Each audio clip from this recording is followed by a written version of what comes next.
Let's get started. Ooh, Nagar, come in.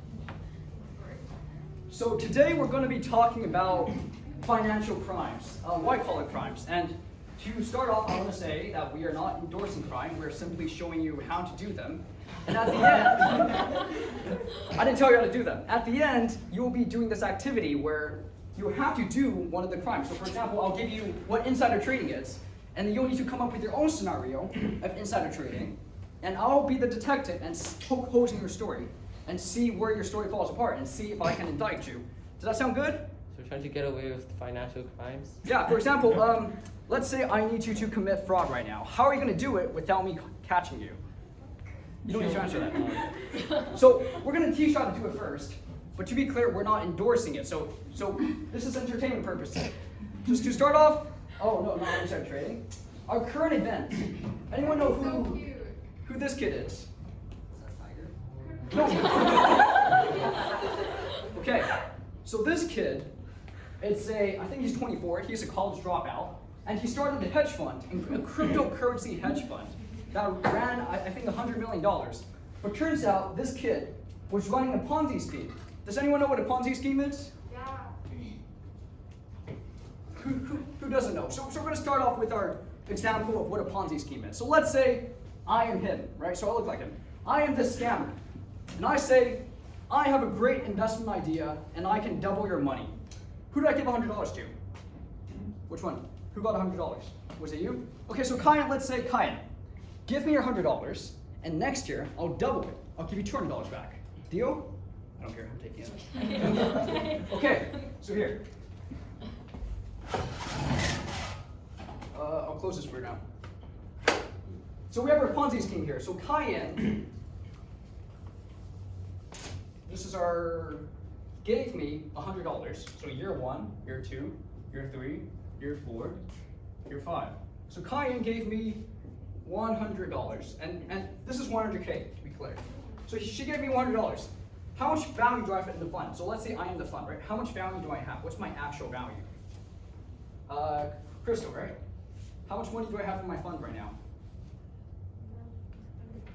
Yeah, I have 100K. She gave me 100K, and I have $100. Is it 100K or $100? Let's ignore the thousands and then go with the, so each thousand is $1. So you have $50 in your hands right now. All right, and let's say a year goes by. Now, if I was a legit investor, I would invest this money and try to double her money. But I'm a scammer. So what I do is I don't invest her money, so I just put this money here in my pocket. And I'll tell you, Kyan, on year 2, that I doubled your money. So now, Kyan, you have $200. But you don't have $200 because I didn't do anything with your money, right? I just tell you have $200. So let's say perceived value up here. What is the perceived value of this fund? How much do you think I have? 200. 200. So you think I have $200. How much do I actually have? 100 if you didn't spend it. Yeah, 100 if I did not spend it. And let's say Kyan goes happy. She says, wow, I just doubled my money with you, right? And I'm going to go tell all my friends. Now, who do I give $150 to? You. So you go to Janet and you tell her, there's this great investor out there. His name is Tiger. He's doubling our money. And Janet says, I want it. Can I have your $150? Yes, I can. All right, so Janet comes in and she gives me $150. Now, how much money do I have? What's my actual value? 50. 250. So I have 250 in this fund. But how much do they think I have? Much more. So they think I have 350. So my perceived value is 350. Well, I only have 250 in money. And let's say another year goes by. So let's say I double their money again. Kyan, how much money do you think you have with me now? I think I have like 400. Yeah, you think you doubled your money again. You have $400. And then Janet, how much do you think I have? So I doubled your money. I'll send you a fake statement saying I made great investments over the past year, and I doubled your money. So you have $300 now. Now, what's the perceived value? 700. $700. You guys think I have $700, but how much do I really have? $250, because I haven't done anything. Now let's say you guys are again very happy. I doubled your money 2 years in a row now, and 1 year for you. So what are you guys gonna do? You guys are gonna tell your friends, come join this guy's fund. Who did I give $200 to? Did I give Monica 200, right? I gave you $200. And then you guys tell Harry. Harry, join Tiger's fund. Tiger is going to make you rich. And Harry hears that and says, you know what? I will join Tiger's fund. So you give me $200. Right? Now, Harry comes in and he gives me $200. How much money do I have in my fund now? $450. I have $450 in my fund. But how much do they think I have? What's my perceived value? 900. 900, because I told these guys I doubled your money, even though I've done nothing with it, or it's in my pocket. Now let's say, Kaya, you think you've had a great 2 years, and you want your money back, right? So you want to withdraw your $400. Am I screwed now? No. Why am I not screwed? Yeah, 450. I have $450, right? So you know what? I'll say, Kaya, here, I will give you your $400 back, right? I'm scamming. So $400, this comes out. How much money do I have left in my bank now? 50. I have $50 left in my bank. What's my perceived value? 500. 500, right? Because I gave him some money. Oh no. So you guys think I have $500, but I only have $50. Now we can see a bit of a discrepancy over here. But here's the good thing. Now that Kyan has taken her money out, right? This legitimized my fund. Kyan will go around telling her friends, hey look, this guy's legit. I was able to withdraw my money. He's not running a Ponzi scheme, because if he was, then I wouldn't get my money back. And then Monica hears that. Did she lose her money already? Yeah, I just want to keep it to you. Okay, and then they go to their little clubs, they go tell their friends, Kyan's happy, she says, he's legit, so I just got my money back, I quadrupled it. And then you go tell everyone, Monica hears that, Monica says, I want to be rich too. So Monica goes big. Monica says, I'm going to give you $1,000. Oh, nice. Now, what's my perceived value? That was like 50. I have 1050, oh no, I actually have 1050. What's my perceived value here? 1500. 1500. But see, here's the thing. I've done nothing with that money. I haven't invested a single dollar. But yet, I was able to scam all of these dumb people out of their money. And now do you guys see how the Ponzi scheme works? So, Ponzi scheme works by basically me getting investors to join me and not me giving them fake returns, right? And this scheme can keep running until when? When does this scheme stop running? When does people foil my scheme? Let's go with Shreya. No, not Shreya. Nagar. So your money runs out? You're in debt? When I run out of money, right? Let's say if Harry and Monica both decide they want to withdraw their money right now, right? Do I have enough money to cover that? No, right? Because if they withdraw, I need to give $1,200, but I don't have $1,050. And this is when your scheme gets foiled. Now, are there any questions before I ask my question? Are there any questions about Ponzi schemes? No, okay, so here's my question. Why is it possible that this guy, a college dropout, was able to scam $100 million from very smart investors? How was he able to do that? He spent $23,000 a month on his condo. You could have just bought the condo.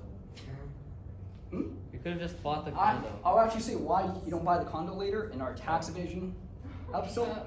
Oh. Actually, do you guys know who Bernie Madoff is? Yeah. Bernie Madoff. Yeah, Bernie Madoff is the guy who ran one of the biggest Ponzi schemes ever. And he died last week. But that's not our point. Okay, before we go into that. Why are people to run Ponzi schemes? How is this guy able to trick people? Emily, why do you think this little kid over here can scam very smart investors?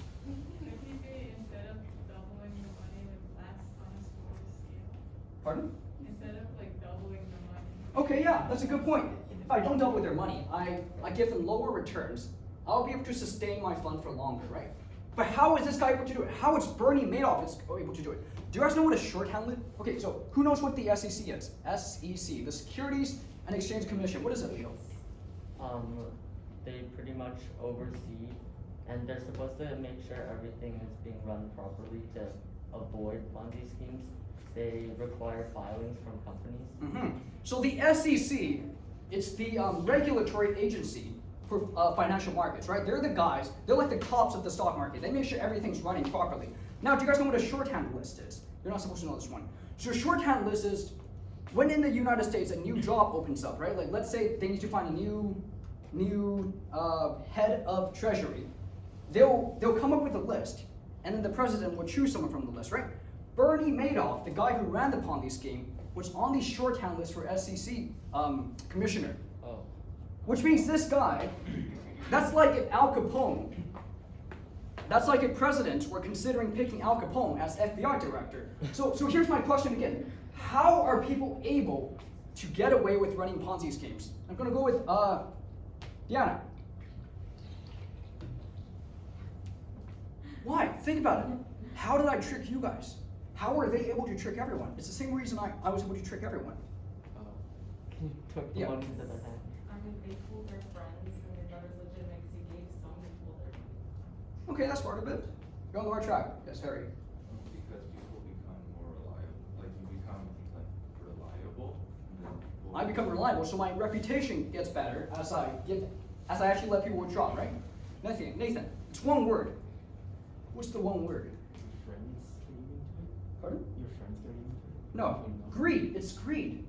Because people are greedy. Look, when this thing was going well, no one was asking questions, right? I was doubling everyone's money every year. People don't want to ask questions. People don't want to find out that this illusion that I built was fake.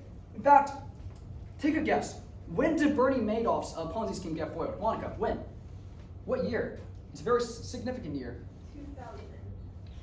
2008. 2008. Financial crisis. Oh, Yeah. financial crisis. Because before that, everyone, it was a bubble. People were so caught up in this bubble. They were so obsessed with money.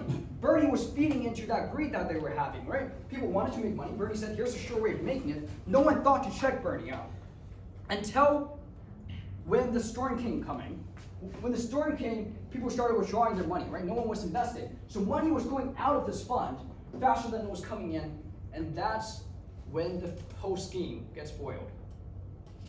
All right, are there any other questions before I give it to Philip and we do insider trading? No, okay. Philip, start insider trading. Okay, this is most likely gonna be brief because all of you guys probably know what insider trading is, right? So insider trading is essentially just trading on information that isn't readily available to the public. That doesn't necessarily mean that people cannot trade if they're in the company. However, they have to follow different regulations and rules. And then what makes insider trading difficult to catch or convict? Just pick one. You don't know what the person knows already or what information he has. Yeah, that's true. The evidence is really difficult to find when constraining someone's knowledge of an asset or something like that, right? Also, it doesn't have to be directly you. It can be a friend, family member, and connections are very difficult to recognize for insider trading and really convict. You can also hide your identity by like telling maybe another broker or another investor to invest in that money and you share profits with them. Yeah, exactly. So you don't even invest any money. Yeah. He just kind of tells them on the phone call, and once he makes money, I guess send over the money as a birthday gift or whatever, and that's how he can make money. Yeah, investing by proxy. And that makes it very difficult to convict people of. And for example, in the US, Congress, there's a lot of controversy around people insider trading in Congress. For example, Nancy Pelosi, right? But it's very difficult to convict for that reason. Like, you don't really know, as long as it's not blatant and outside of their trading pattern. It's very difficult to find someone for insider trading. Do you guys know what Nancy Pelosi did for her insider trading? No? Okay.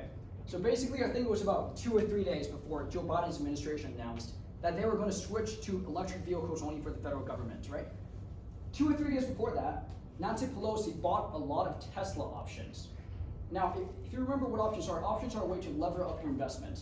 And that means that's very suspicious, right? How did you know to buy Tesla 2 or 3 days before your government was going to announce that your government was going to start only using electric vehicles? But here's the thing, she still lost money on that trade. So it is what it is. Let's go to the next one. Sure. Is the next one mine? I think Oh, so. okay, yeah, it is. All right, let's talk about these pictures. So, Amy, tell me what you see in them.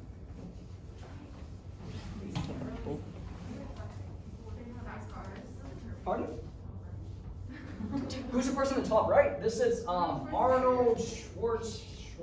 Arnold Schwarzenegger. Right. Mayor of California. This is Kim Kardashian and Kanye.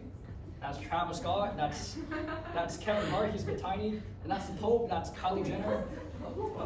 The Pope. Yes, the Pope. That is the guy who runs the Pope runs something. Yeah, the church, something like that. Church. Okay, so what do all of these pictures have in common? Besides that they're rich and Same car, same model. same car. Who knows about cars? Who knows what this car is? Is that a G? It's a G-Wagon. Anyone know what a G-Wagon is? I'm sure Expensive. It's in a Nicki Minaj song. you've probably heard it. Yeah. You've probably heard it in music before. So the G-Wagon. So you know about this car, right? Describe it. What does this car do? Business-wise or just in general? In general, why do people buy this car?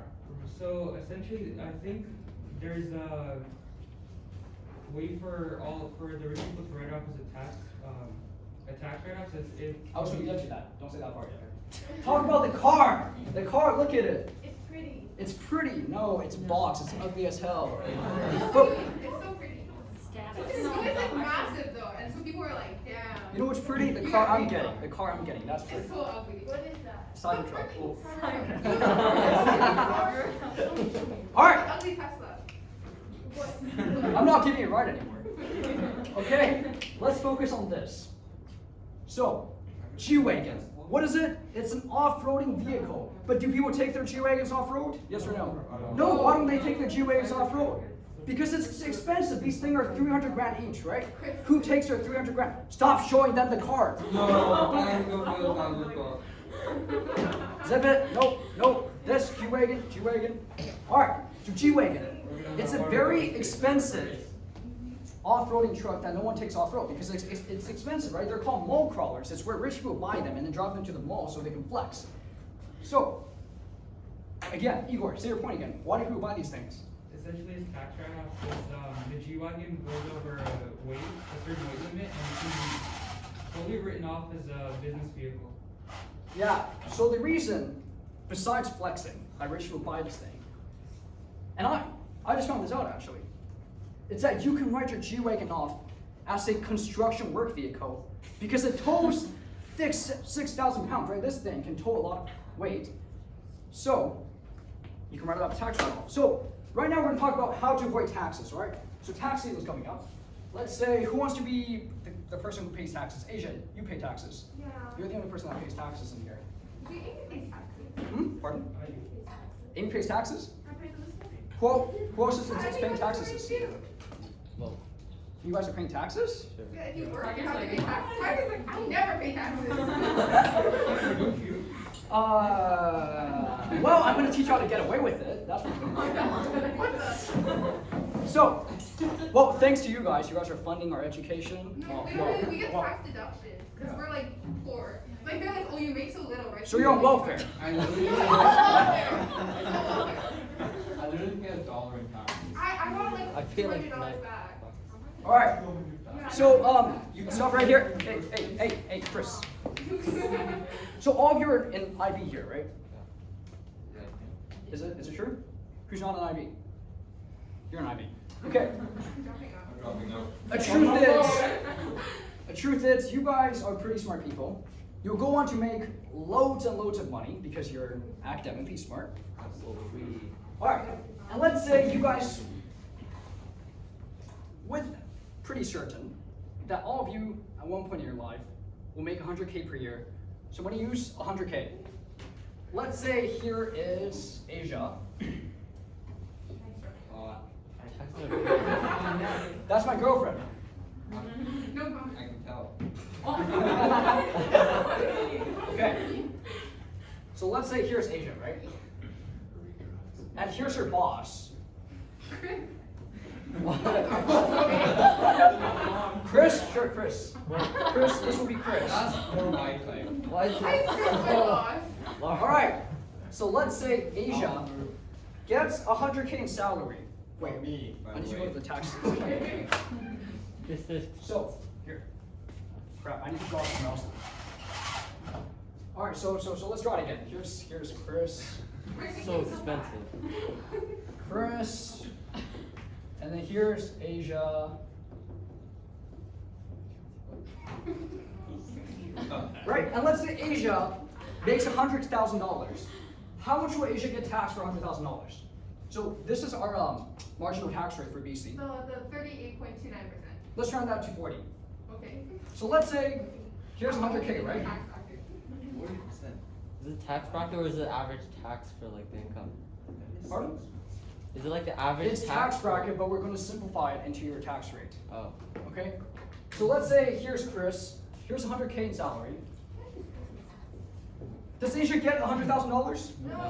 Why? Because I have to pay taxes. Because this fat guy over here called Uncle Sam is going to take some of your money. Here's Uncle Sam. How much does he take? How much does Sam? 40K. So Uncle Sam takes $40,000 Wow. from Asia.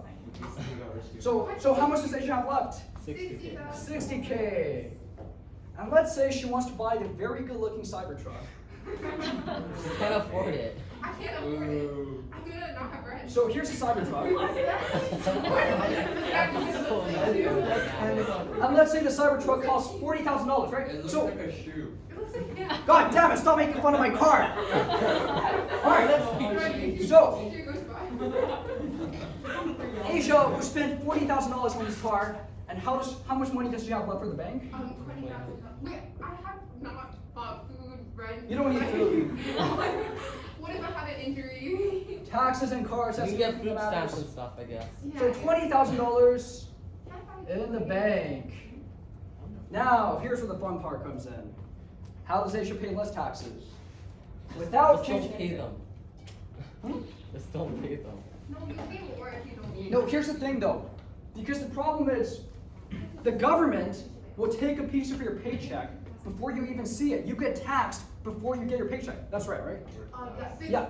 You also have to like tax afterwards sometimes too. Yeah. Like, not at our income level. So you can't, let's say you're 100K right now, right? So you can't really avoid taxes that well because they take a piece of your paycheck before you even see it. So let's say this scenario, without changing everything, so you have to pay taxes, you have to buy this car, you have to save money in the bank. How do you get more money in the bank? I'm gonna go with Monica. How do you get to avoid taxes? How do you make less money? On paper. I'm not gonna pick on you. I'll pick on someone else. Monica, come on. How do you make less money on paper? Yeah, how do you pay less taxes? How do you prevent Oh, become this? a child and claim independence. Pardon? What? So how little is your rate? Sorry. Like that? Like that? Who's the dad? Who's the dad? Alright, Aborted. yes, Kai. Marry a rich guy. Mary, no! That makes your taxes go up! That makes your taxes go up! Come on, think! Without changing everything. You go into IB so you don't have to marry a rich guy. It's like, I am the rich guy. Alright, guys. Think. Nagar, That doesn't how help do me I feel- cut down my taxes? Donate to charity. Donate to charity. But- No, but then your no, income's gonna no, go down, I don't though. care about charity. That makes my income go down. Why would I give it to charity when I can keep it for myself? You get the giving deduction. No, you get other Let's go to people that to later. donate to you, so you donate to charity and get the tax benefit. No, it's so obvious right here. Come on. So here's what you do. You do a little switcheroo. So let's say this gets disappeared for a second. So look, Yeah, I just died. what was the previous order of things? How did things go before? You get paid, taxes, buy the car, and then bank, right? So how does it look like? Income, Buy the car first. Income, yes, income, tax, expenses, savings. Expenses, income. So let's go this way. Let's say Asia will now declare her car as a work vehicle. Business expense. So let's say Asia, this is her work vehicle, I right? did, I was. This is her work vehicle. So this thing Work vehicle? costs $40,000, right? So this is technically then business expense, right? She needs it to run her business. So she has to spend $40,000. How much money does she make now? She's technically only making $60,000. And now there's two ways. There's the bank,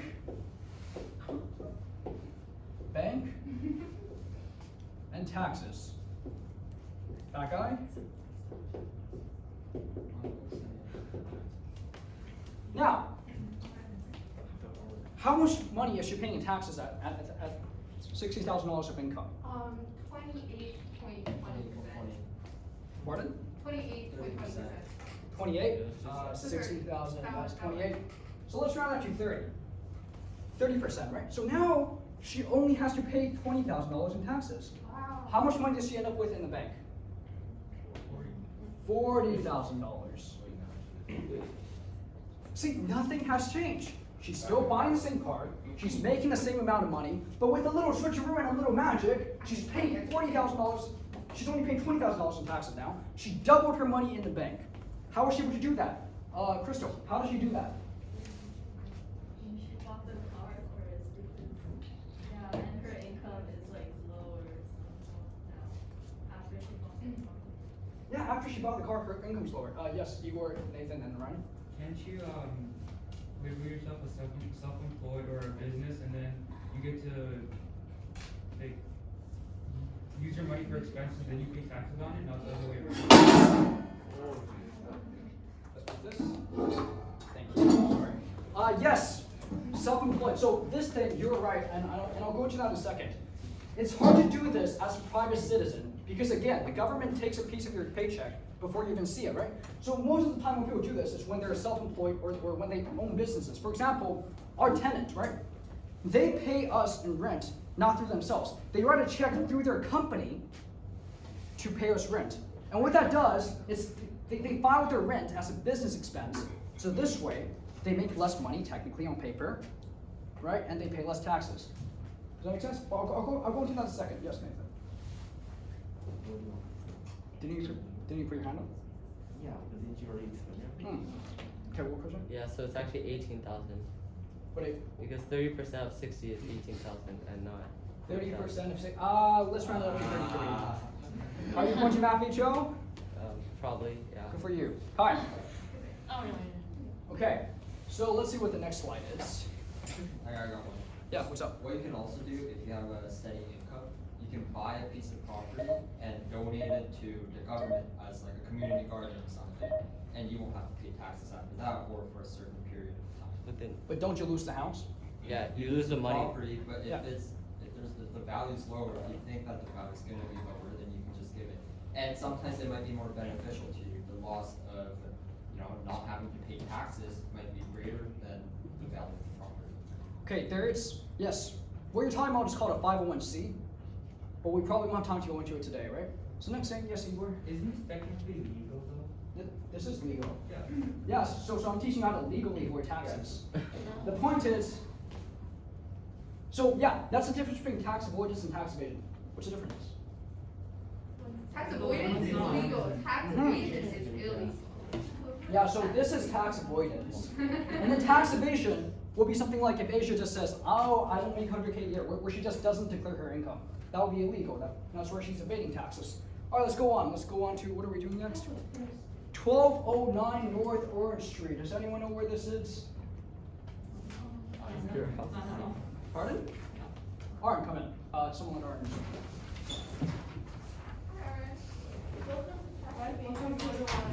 Alright, so if any of you spend your spare time reading how to avoid taxes, then this will be a very famous location. 1209 North Orange Street. Does anyone know where that is? No, you guys don't. So, it's in Delaware. Anyone know what Delaware is? The United It's a States. state. It's somewhere over there. Somewhere. East Coast. Yes, Alright. East Coast. And I want to talk about Delaware for a second. Ooh. You get noises. Could you run down? That was country. Delaware, when you Yeah, there's a picture of the tiger with the trademark on it, and there's something else. Tiger and then what else? Okay, so there's a photo of a tiger Yeah. with the trademark sign on it. Okay. Look at that. What's the other page? Whatever looks, I don't know. Isn't there like an icon? PMS, oh yeah, iPhone patent. Do you see Oh, it? okay. Okay, yeah. Go Phil. Okay. So, let's talk about Delaware. Who knows anything about Delaware? What's Delaware known for? Yeah. Oh, it's a state in the East Coast. I don't know what it's known for. It's known for nothing. It's a small state. In fact, the only thing that it's known for is this Joe Biden's home state. That's the only thing that it's known for. Right? So Delaware has about 900,000 people. It makes up 0.3% of the U.S. population. So here, let's do some math. 0.3% of population. But guess how much of public companies in the United States are registered in Delaware, are headquartered here? 80%. 80% of the biggest companies are here in Delaware. And guess how many buildings are registered in this building? 2,000. 200,000. 200,000 buildings call this home. You can't even put drones on. just On paper company. And we're going to talk about how 200,000 companies call 1209 North Orange Street their home. So, Delaware, there's some tax advantages, right? First one is they don't charge income tax on any money made out of state. That's not the reason. It's something called the intangible tax loophole. Does anyone know what that is? What is an intangible asset? So what are some intangible assets? Amy, name an intangible asset.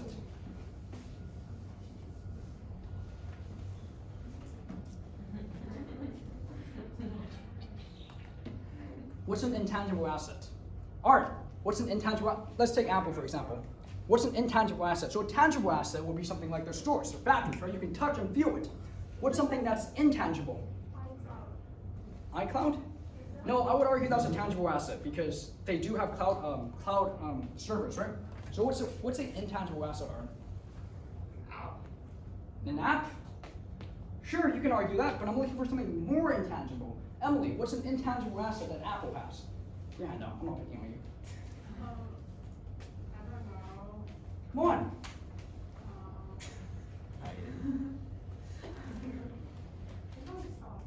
Okay, let's pick someone else. Igor. Specifically for Apple or in general? In general or for Apple, that's fine. Patents, copyrights, trademarks? Yeah. Patents, copyrights, trademarks, things that you can't touch. Oh, is it because of this? Okay. So, Delaware has this thing where they don't tax revenue made from intangible assets, right? So let's say, wait, let's come over here for a quick second. So Delaware, where is Delaware? It's very small. East Coast. Next to New Jersey. No. Where is it? Bad geography. Yes, you are. Oh, right here, DE. It's so small you can't even see it. It's like outside. So bad. Hey, I run the investment club, not the geography club. So Delaware is here, right? And let's say I start a company called Tiger Incorporated. And I open. Pardon? You're wearing the merch. Yeah. Alright. So, what's this? Here, let's turn the camera over so they can see me.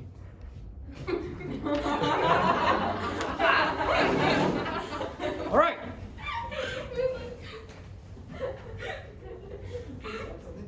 Okay, so I run a company called Tiger Incorporated, and I open offices in Chicago, Portland, California, Texas, Florida, right? And I make loads of money. So let's go back to our diagram. Let's take this camera back here. All right. So, let's say here is Tiger's company located in California, right? some volunteers up here. Arn, you will be the state of Delaware. Come on. Okay, and Ryan, you'll be the entire state of California. So go over there. So Arn's on the East Coast, and here's Ryan on the West Coast. All right, so this guy represents California. He is the California company. Here. All right, and let's say Tiger Incorporated has a great year. They make great sales, and you make all this money. Let's say that's $1 million. So you make $1 million. How much does Ryan have to pay in taxes? How much money does he have to pay in taxes on? Like 50%. 50%. Yeah, so about $500,000, right? Now, here's where the switcheroo comes in. California has a high tax rate. Communist. All right, and let's say I'm going to create a shell company. Does anyone know what a shell company is? What's a shell company? Yes. It's like they don't really do anything. They make money. Yeah. So they're only a company on paper, right? They're a shell. They don't have anything inside. They're just decorative. So let's go Arn, you're the shell company. You're the shell company in the state of Delaware, right? And let's say all of a sudden, Tiger subsidiary, let's call the shell company Tiger subsidiary, right? Tiger subsidiary, it's in Delaware. And here's what we do. So Ryan had this patent, right? No, this is not a patent. Let's call this a trademark. This is a trademark of my logo. So here's what Ryan's gonna do. Ryan is gonna send this trademark all the way over here to Delaware. So the Delaware shell company now owns the trademark. And when Ryan makes $1 million, right? Here's what Ryan's gonna do. This shell company who owns the patents is gonna charge rent on Ryan for using it to make his products, right? So let's say Ryan decides, or the shell company decides, you need to pay me $950,000 in rent. Wow, right. No, rent $950,000 in licensing fees to use that patent, right? To use that trademark to build the products. So here's what happens: $950,000 gets transferred, gets paid from this Delaware company to the parent company, to the California company to the Delaware company. So now Delaware has made $950,000 on the trademark. How much taxes does Delaware have to pay? How much money does Tiger subsidiary has to pay? None. None. Why do I have to pay $0 in taxes? Because it's like a strategy. Yeah, because Delaware does not tax revenue made on intangible property. Does everyone see how that has worked? Nothing has changed. I built a company on paper, I've transferred some assets over, and then I'm charging this company, my company, licensing fees, and then I just switch some money over there, and I just avoid taxes. Does everyone see that? Yeah. It's beautiful, isn't it? It's like an art. Yes, Emily. Why do they have like no taxes on other states? Okay, that's a great reason. So let's start with tax havens. Who can name a tax haven besides Delaware? What's tax haven? Yes. Any country that No, name a country, a specific country, and then we're going to play some geography games. anywhere in South America. Monaco? Monaco? Sure. Where's Europe? Where is Europe? Maybe it's on the Oh, side. it overlaps. Okay. Yeah. Look, All right, so a lot of them are Europe. So some famous one, the Cayman Islands. Who have heard of the Cayman Islands? Yeah, that's a tax haven. What's another one? It has the word Virgin in it. Virgin Islands. The British version. The British Virgin Islands. All right. And why do you think these countries will just let companies come here tax-free and take advantage of the tax law? Why do you think they do that? I mean, if I was Delaware, I would say I'm going to start taxing intangible property so I can make some money off of taxes, right? Why do these countries or states have such lax tax laws?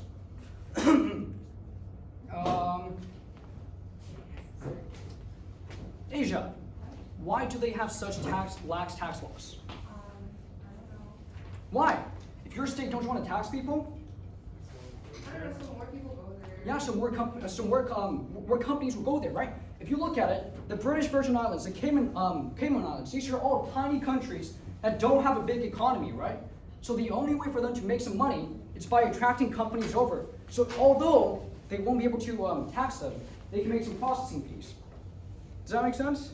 To answer your question, why does Delaware do this? Because Delaware is a small state with not a lot of big industry, right? So to prop up their economy, they need to attract these big companies over, right?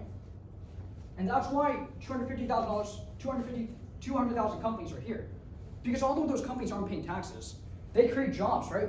They create these processing jobs in Delaware. Okay? And then yes, Monica. This is legal, right? Yes, it's legal because companies do this. And then we're gonna play some statements. All right, how do you play this? Okay, let's listen to Tim Cook talk about Apple's taxes. Customers. We pay all the taxes we owe, every single dollar. We not only comply with the laws, but we comply with the spirit of the laws. We don't depend on tax gimmicks. We don't move intellectual property offshore and use it to sell our products back to the United States to avoid taxes. We don't stash money on some Caribbean island. Now, who believes this guy? Who believes him? Do you think he's lying or telling the truth? Who think he's lying? Why is he telling the truth? Yes. He sends it to Delaware, which isn't out of the country. You're correct. He is correct in that he doesn't send money to some Caribbean island. Guess which island he sends it to? No, Ireland. This island. Right? So Tim Cook is technically correct, and Apple does not send money to some Caribbean island. Just like if I say, I have never killed a Caribbean man before. Right? It's not saying much. So, Ireland has this thing where they don't tax big companies, right? So they have like this special relationship with Apple. So here's what Apple do. Apple's in California as well, right? And let's just change this to Ireland. Ireland, Apple.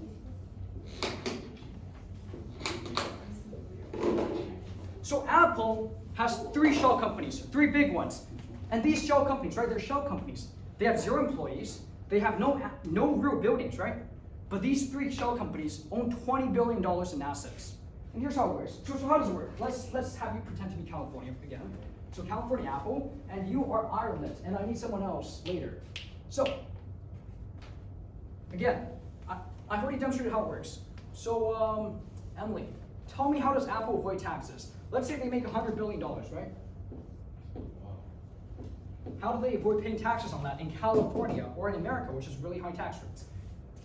So their patent is in Ireland, Yeah, so they send their patent abroad to Ireland. and then Ireland, they have the Apple in California has to pay, Ireland, like, I don't know, So, start again. they earn their money, and then they have to pay $900 billion to, Ireland. You only made $100 billion. Oh. 90 oh.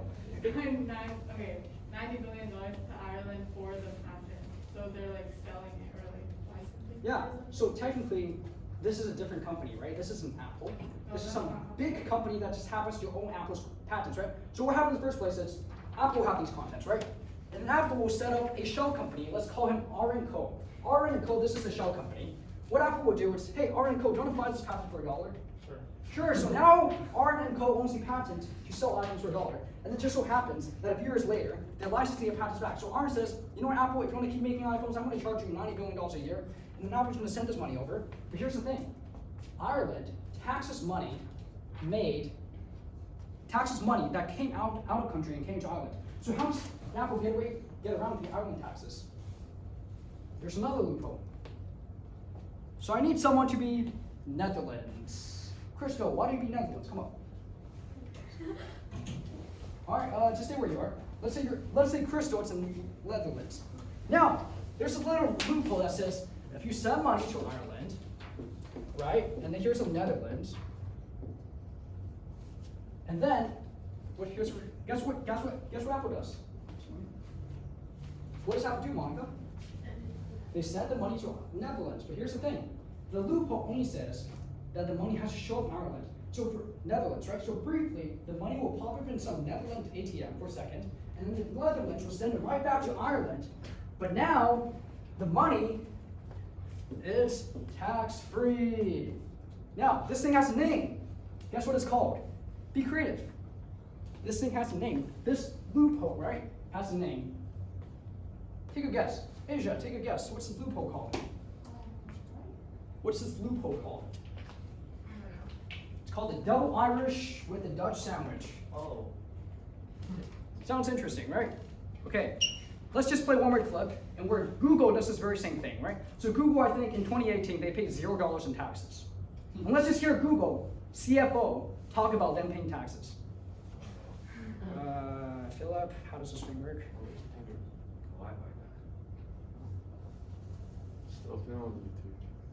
One sec, I'll just connect over here. Yes? Pardon? Okay, sure. You need to leave, right?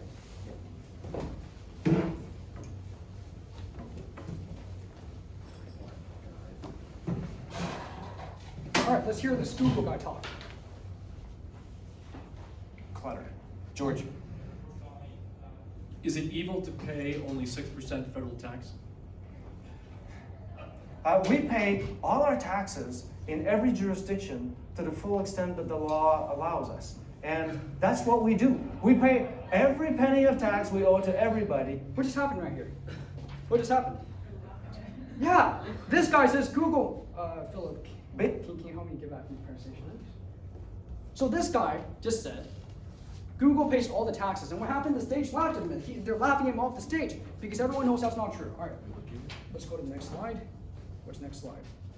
It's corporate fraud. Wells Fargo, that's you. Wait, why is it small? Okay, that's not it. All right, so Philip, wait, before we go there, are there any questions about this whole tax loophole thing? No? Okay, so Philip, thank you. Does anyone know what corporate fraud is? Put your hand up if you do.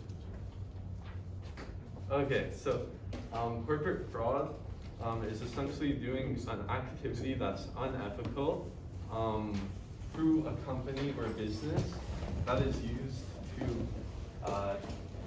give an advantage to an individual or the corporation itself.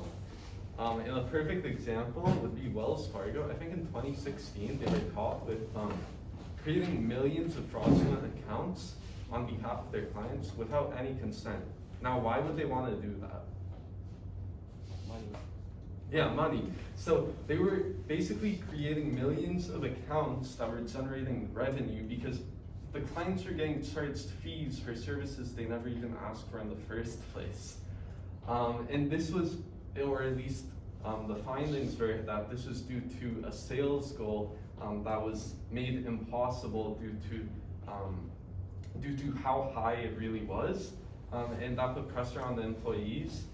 And the US government fined them $3 billion for this. And also, I think their CEO had to resign. And basically, Wells Fargo created this system in which I think it lasted for about a decade, in which they were creating fraudulent accounts, which is kind of crazy, right? Like, such a big bank in the US doing an activity this unethical without getting caught for over 10 years, right? Now, corporate fraud, this is just one example. It can take place in many different ways that isn't just used to generate revenue. And that's basically it for corporate fraud. Any questions? I'm going to ask them a question.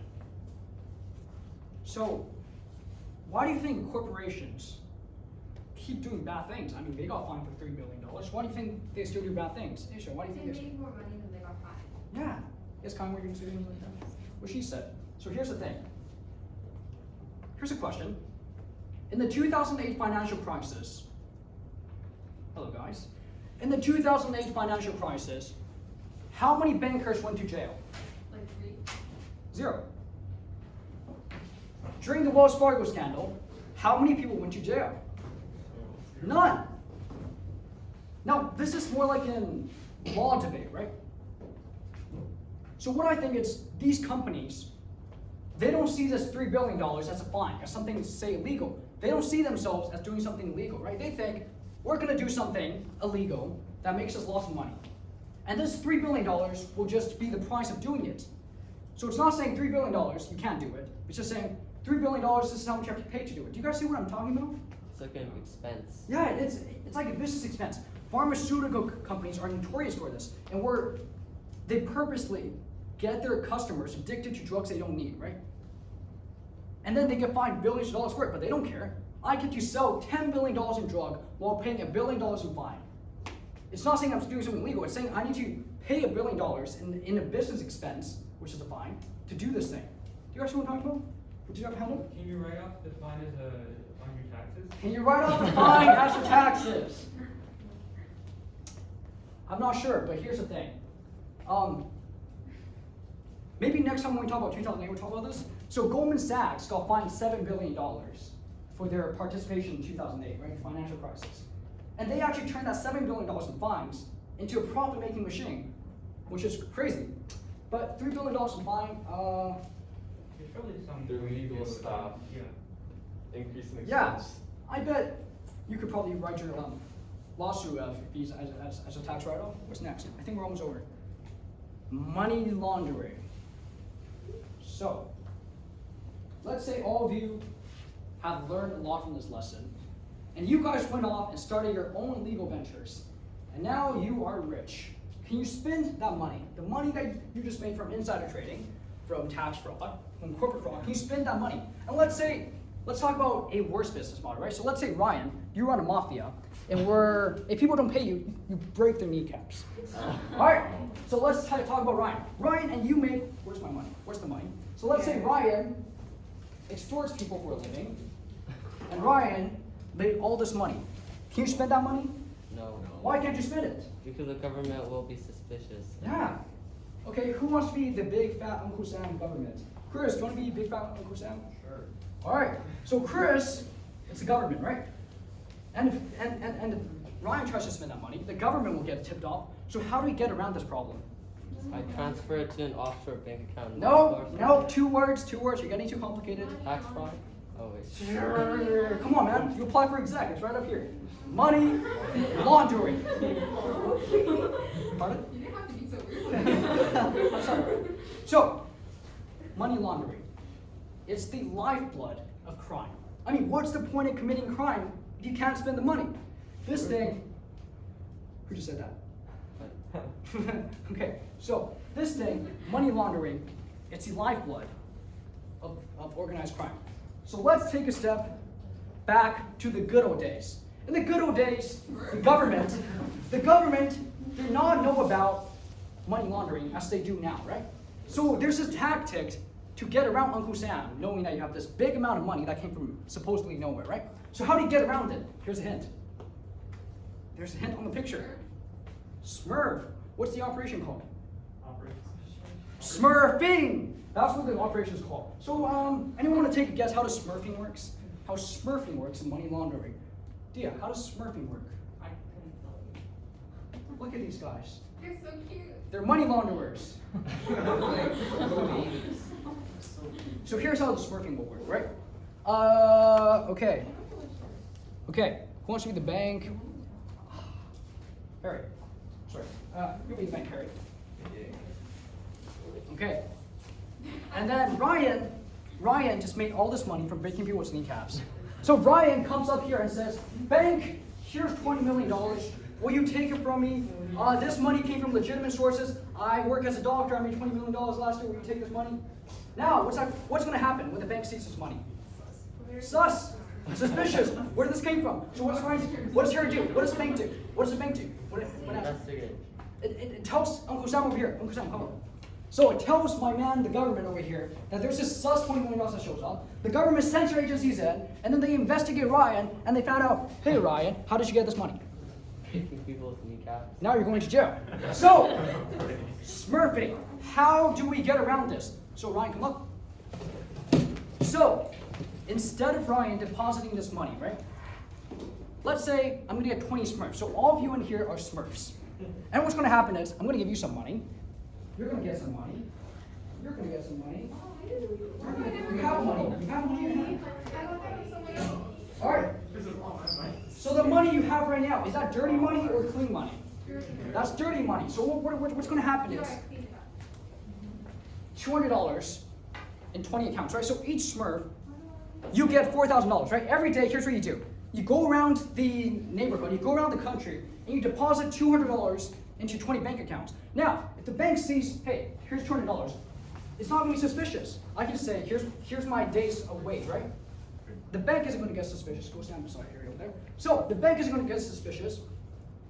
But look what happens. $200 in 20 accounts, right? And let's say I have 10 Smurfs. So what does that equate to? $40,000 every day. $200,000 every week gets stored in bank accounts, and that becomes clean money because they came from supposedly clean sources, right? And then $10 million a year gets laundered. Now, do you think this scheme still works? No, because that was the good old days. What happened now is that the government knows about this whole smurfing scheme, so guess what we have to do now? More complicated money laundering. And that, I'm going to talk about the 3 steps. Pardon?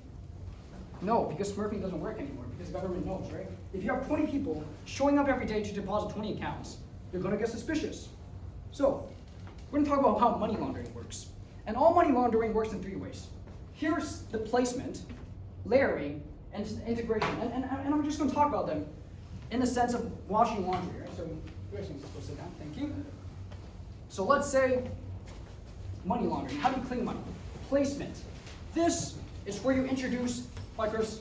Yeah. This is where you introduce the dirty money into the financial system. So in the case of smurfing, what would the integration be? Yeah, when they put the money into the bank account, right? Integration placement. So this is like you taking your dirty laundry into the laundromat.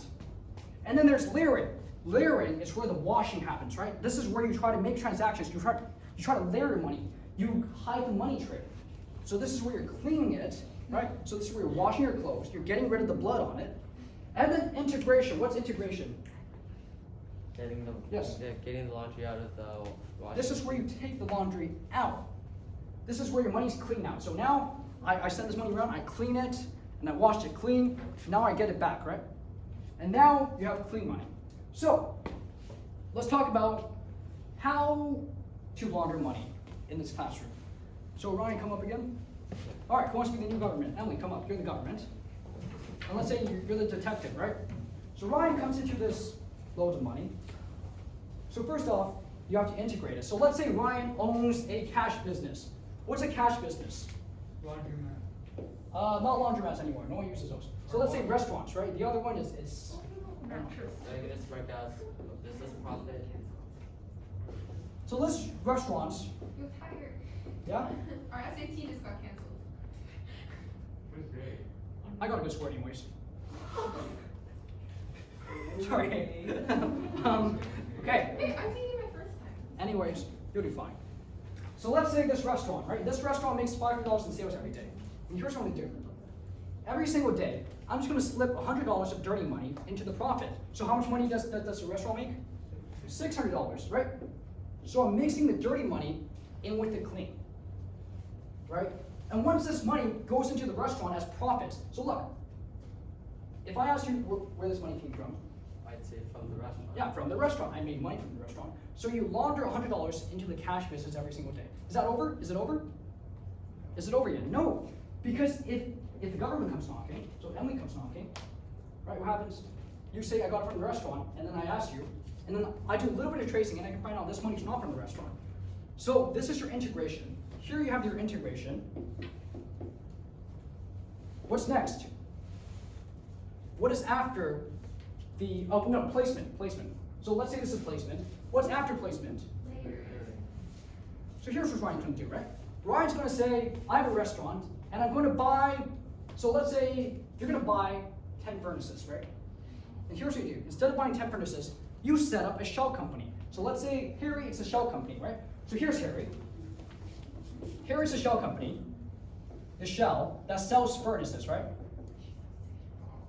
And here's what you're gonna do. You're gonna send some money to Harry for a fake transaction to buy furnaces, and then what? And then Harry, pardon? That's business expense, right? But you own shell company furnace. Oh. And then what? Is it over? No, you keep layering. So this furnace company is going to send some money around and buy some raw supplies to, let's say, a steel company. The steel company is going to send her money around to hire some employees. The employees spend their money, and then let's say all of that money ends up in a construction company, right? It just ends up in this whole loop. And then what happens? This construction company is going to go and buy some pizza. It's going to go buy some food from Ryan. Oh, it's just a cycle. It's just a washing cycle. You're cleaning the money, right? And now when the government comes in, so you ask Ryan. Ask Ryan. Where'd you get the money? From my restaurant. Okay, and then we go over here. Where'd you get the money? From Yeah, whatever they. so what we're doing is we're layering the money, right? We're making it harder for them to find out where the original dirty source of money came from. We're layering it. We're hiding the money trail. Does that make sense? And now there's this whole convoluted mess going here. And if accounting comes in and tries to track the money down, it's harder. And the second thing is, it's not just pure dirty money, right? Because look, the dirty money, it's getting mixed in with the clean while it's getting washed. So you don't know which ones are dirty and which ones are clean. And in the final integration, when Ryan gets his clean money back, right? He can go buy another shell company. He can buy a legitimate business that's going to make his money laundering scheme even bigger. Does everyone see how this money laundering works? How nothing has changed. I just sent some money around, and it came back to you. And now you have clean money. Are there any questions before we move on to our example? Yes, Nagar. Can't they trace it eventually? They can, but what it's doing is making it harder to trace, right? There's all these people that's passing hands, right? So money's passing hands around everyone, and it's also getting mixed in with the clean, so it's even harder to differentiate the clean and the dirty. Right? So yes, definitely people can trace. So the whole point of the detective, the government, is trying to trace the money back to its dirty source, while you're trying to hide it and make it harder to trace it back to the dirty source. Does that make sense? All right, let's go to our example, the China example. So I have two questions up there. Yeah, sure. You can take a seat. Why do people want to get their money out of China? So, a lot of money actually wants to escape China. And this is actually kind of the reason why, it's a broad generalization, why Chinese people buy up stolen houses, right? Because it's a good way to get your money out of your country into a safe asset in a stable country. So, here's the first question. Why would people want to get their money out of China? Alright. Okay, so one, it's a communist country. And what does that mean? What does it mean as a communist country?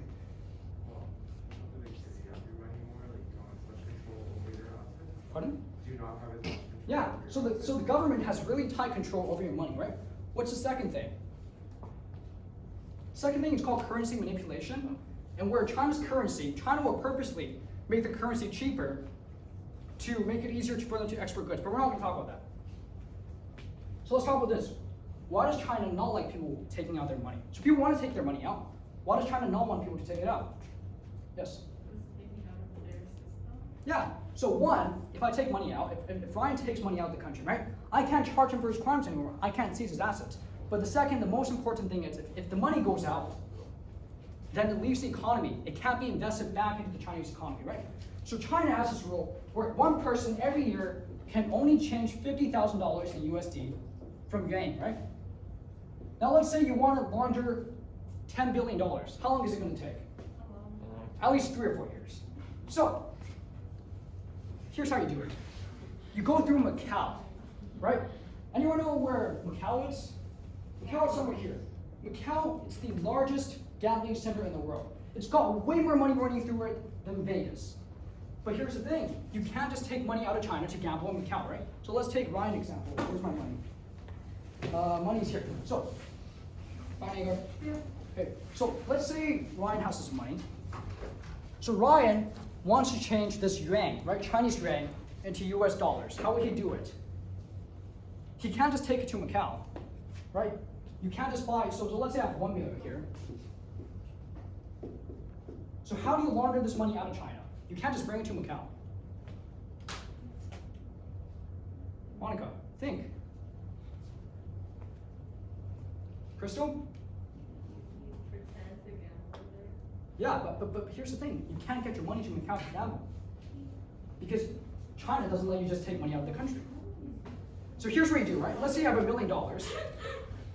And let's say, with this $1 million, Ryan buys an all-inclusive traveling package. For $1 million, Ryan will pay, let's say, a traveling agency. Let's say you're the traveling agency, right? So Ryan pays you $1 million. Guess what's included in this travel? So the all package includes, let's say, flight, hotel, and coincidentally, it also includes $900,000 in chips at a Macau casino. So now you get $900,000 to play. So here, $900,000. Now this is dirty money. Dirty money. How do I clean it at the casino? So I take it into the casino. Let's say you're the Gamble, casino. I guess. I take it in. So I gamble with you, right? I gamble, but I'm not trying to win, but I'm not also trying to not to lose. So I gamble very lightly. And then at the end of my short gamble, I'll take these chips to you and cash them out in US dollars. Look, I get $900,000 in USD back. Now, is this money clean or dirty? Clean. Why is it clean? It came from the casino. I can say, hey, look, this $900,000 came from my gambling winnings. It did not come from my kneecapping business. All right. Now, we probably won't have time. Something else. Perfect crime. Okay, we're not going to do this. I'm going to thank everyone for coming. Thank you guys for coming. You guys are first timers. Other thing is, again, keep track of the team's post because that's how I take attendance, right? So every week, every other week, I'll post an announcement and then just give me a thumbs up if you're coming, all right? Okay, thank you everyone for coming.